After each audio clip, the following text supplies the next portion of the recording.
there, my fellow wedding florist friends, and welcome to the Wedding Florist Social Podcast. This is the podcast for wedding florists to learn all about acing their online presence. I'm your host, Vicky Laffey, and as a wedding florist of over 10 years now and a certified digital marketer, I want to help you get the right clients, get more followers, and never be stuck for content ideas again. Click the link in my description to get your free Wedding Florist Guide to social media content creation today. Well, hello, my fellow florists. It's an absolute pleasure to be back. The podcast has taken a bit of a back seat, as have a few other business things, while I've been going through some surgery and some health stuff, actually.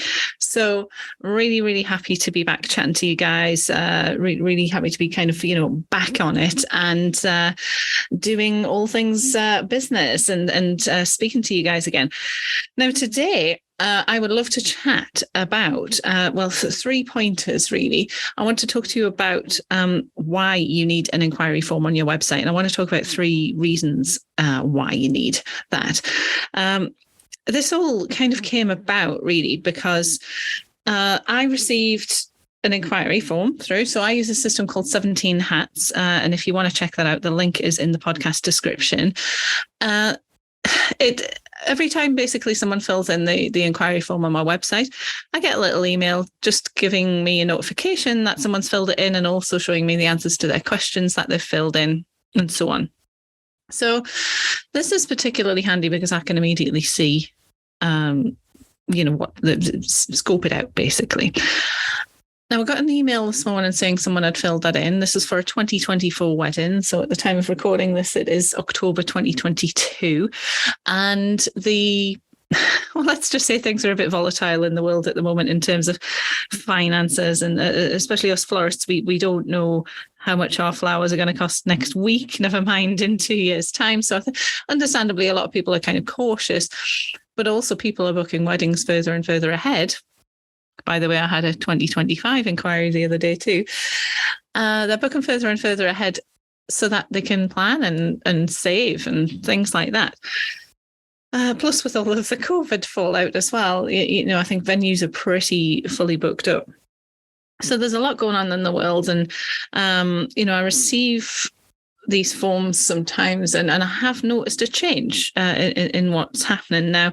I received this form this morning. For a 2024 wedding, and I'm not saying this to, make fun of the person or anything like that, because at the end of the day, this is the first time they've done it, and I've done this thousands of times. But I'm using it more as an example. Now, this person filled in the form and had a budget. I think it was around £600 to £800 was the budget, but they wanted a lot for that budget. So it really made me think, right, hang on, I need to do a podcast on this. I've also put a post on my Facebook group. If you haven't joined that, the link is in the podcast description too. And also if you follow me on Instagram, you'll have seen me post about that today too, because I just think it's a really important issue. So websites, how can websites help with this? Why am I talking about this today?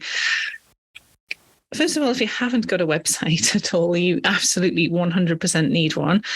Even if it's just a basic one, get one out there. But once you have one, you absolutely will be much better off with a website inquiry form. So any inquiry that comes through, I always funnel them through to my website inquiry form. So whether that be an Instagram DM or an email or Facebook message, anything like that. I say thank you very much. Here's the link to my website inquiry form.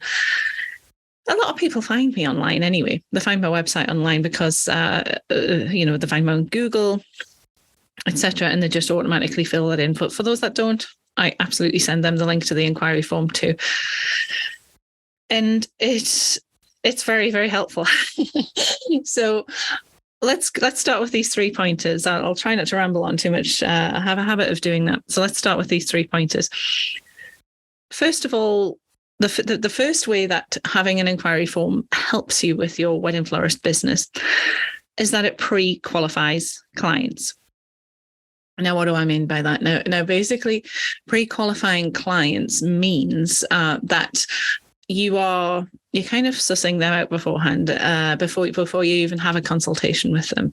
So rather than going to all the trouble of having a consultation with them, whether that be online or in person, however you do them, you're sort of sussing it out, scoping it out before you've even met them. Now, this is handy to do this because it helps you identify whether they're the right client for you, basically. Now, not every client is going to be right for you, and vice versa. Not every florist is right for that client either. So it helps both of you really kind of establish whether they are the right client for you. It helps you spot any concerns, perhaps, or mismatches. Maybe it's a budget thing. Maybe it's more of a style thing. Maybe they're asking for something that really isn't on brand for you, or something you don't enjoy making, for example. Maybe like in my case earlier today, what they're asking for is very obviously out of budget. Now, having this inquiry form helps me establish that before I've spent a lot of time kind of working on it, and time and energy being invested in it, really. So if I have like in this case this morning, if I have an inquiry form and I get those answers through, sometimes it's very obvious to me that it's, there's some sort of education needs to happen here. So all I do in that case was I fill out my standard, I send my standard email reply, because I have email templates set up within 17 Hats, which makes things super quick, by the way, guys. But I simply added, I've looked at the items you requested on your form, and I expect that to come to around, X amount of pounds. I think in this case it was over 2,000. I expect that to come out to around 2,000 plus. If that's achievable for you, fantastic. I would love to chat further. Let's have a consultation. So I simply just added that to my standard email reply, and that's fine. If I might not hear back from that couple. Or I may hear back from them saying, I'm really sorry, that's not achievable for us. And that's totally cool. That's neither of us have wasted too much time on that at that point. And we just go about our separate ways, and they find the ideal florist for them. Now, number 2, and I've kind of alluded to this during my ramblings there, but it saves you time. It absolutely saves you time.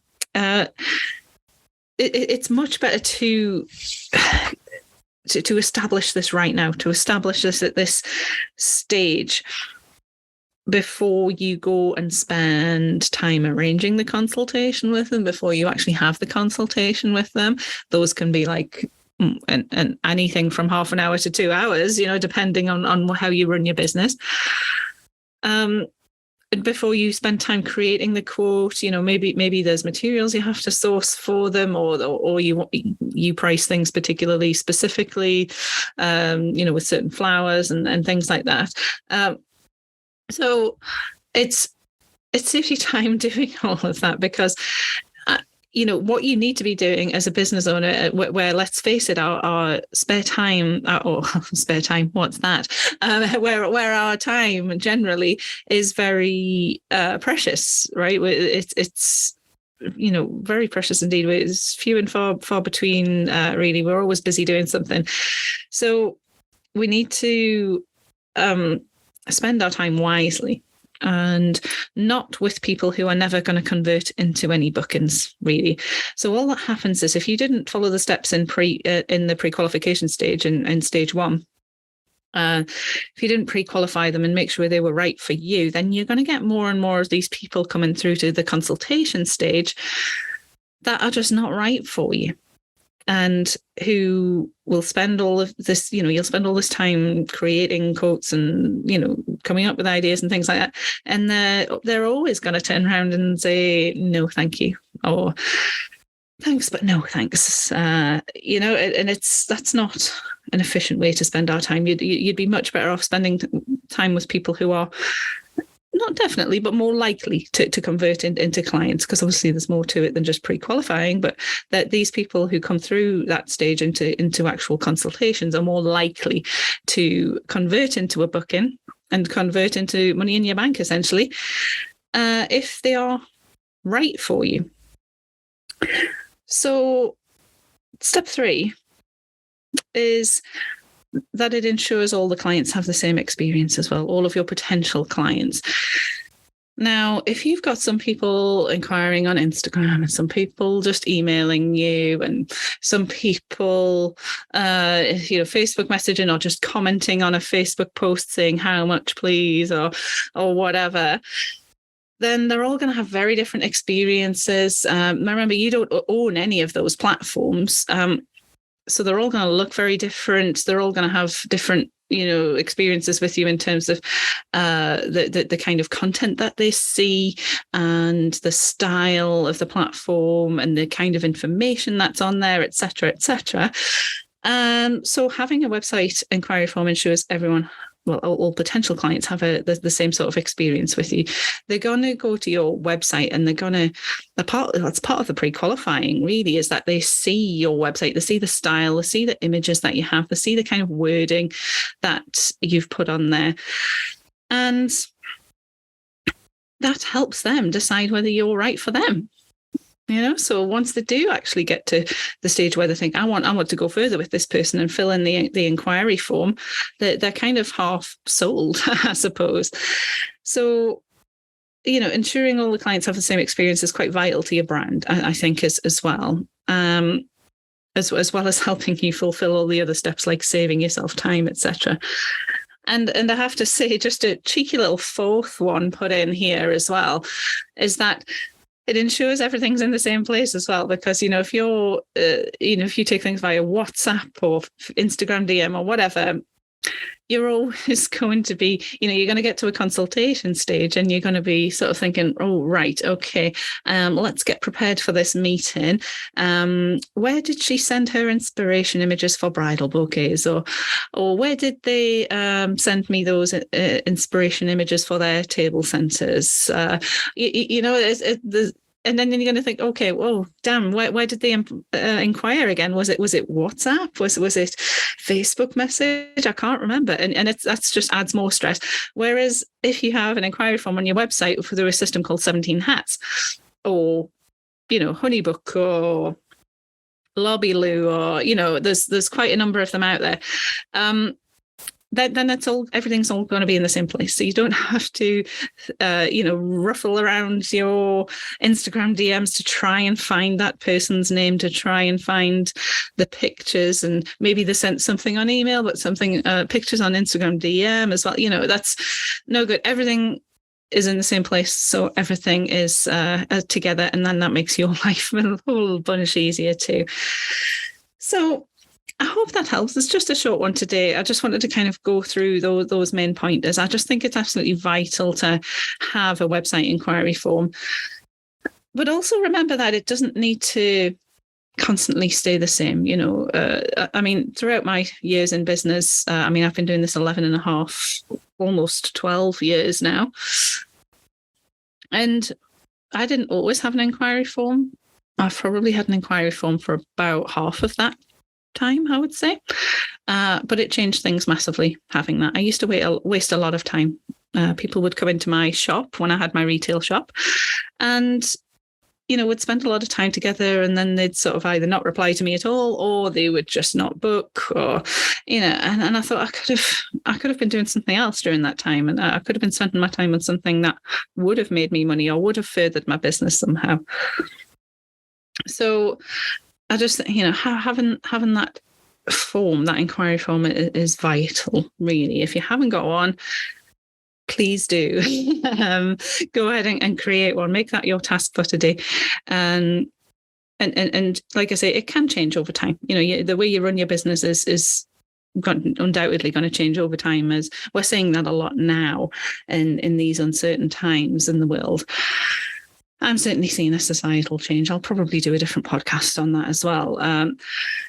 But if that happens, then just change your form. I've changed my form. It used to be, I think when I first implemented it, for example, in the budget section, I used to have different price brackets, so I had a minimum spend then. So the first one was 800 to 1500. So the second one was 1500 to 2,500, and the third one was 2,500 and above.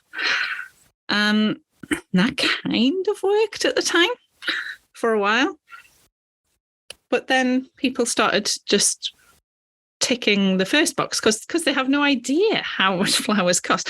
For them, £800 is like a phenomenal amount of money to spend on flowers. It's probably the most money they've spent on flowers in their entire lives and ever will spend in their entire lives. So they had no concept of the value of flowers or what you could get for that sort of money, because they hadn't met me, and they're just at the start of their wedding planning journey, really, and they hadn't met me yet. This is the thing. So they didn't think, oh, I really liked Vicky, I really got a lot of confidence in her, I want to book her. They were just looking at this price. So a lot of educating needed to be done sometimes.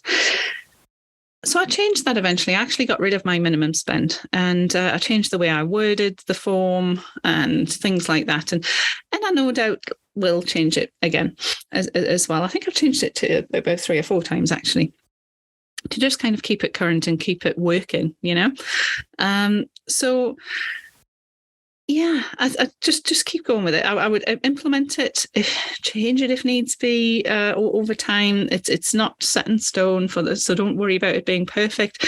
But just having that inquiry form, having that central point of inquiry for everyone to fill in, and for you to enable you to make those decisions in your business and help people in the best way and work smarter rather than harder, which is something I like to say. Will really help you out, and your future self will thank you, I promise you.